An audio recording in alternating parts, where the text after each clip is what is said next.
Halo Sobat Mania, kembali lagi di BRC Official, ada kabar menarik nih mengenai PSM Makassar tutup akhir musim full senyum. Laga pekan terakhir Liga 1 di Stadion Batakan, Balikpapan mempertemukan PSM Makassar versus Rans Nusantara FC.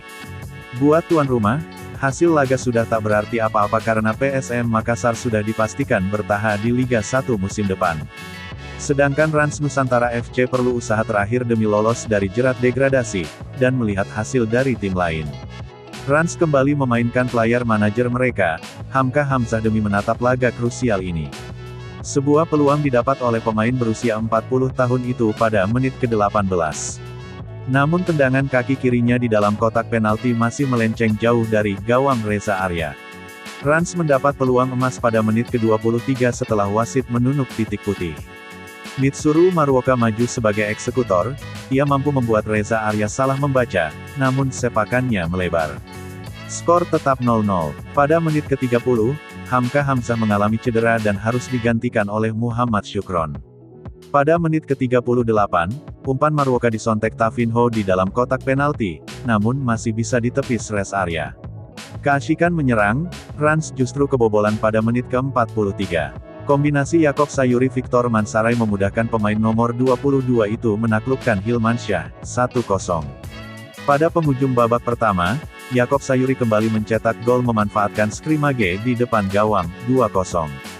Skor 2-0 untuk keunggulan PSM bertahan hingga babak pertama usai.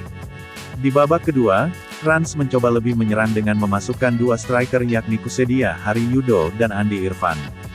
Hasilnya didapat pada menit ke-64. Kusedia Hari Yudo mampu menceploskan bola ke gawang, memanfaatkan umpan silang Andi Irfan, 1-2.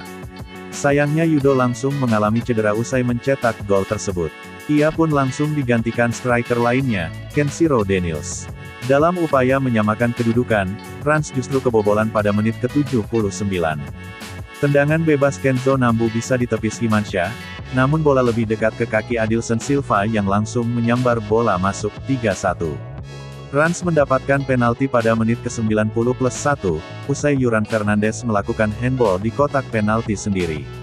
Evandro Brandao jadi eksekutor dan mampu memperkecil ketinggalan jadi 2-3. Dengan hasil ini, Rans juga dipastikan terdegradasi ke Liga 2 musim depan. Pesan Bernardo Tavares untuk Rans. Saya ingin Rans bekerja keras untuk bisa kembali ke Liga 1 musim depan. Bernardo mengaku sedih melihat pemain Rans usai pertandingan. Namun itulah kenyataan yang harus diterima di sebuah pertandingan sepak bola, di mana akan ada yang menang dan akan ada yang kalah. Bernardo pun berharap agar Rans Nusantara FC bekerja lebih keras musim depan untuk bisa kembali promo ke Liga 1. Nah itu dia sobat untuk update kabar hari ini. Bagaimana pendapat kalian sobat? Tulis pendapat kalian di kolom komentar ya sobat, dan jangan lupa like, komen dan subscribe.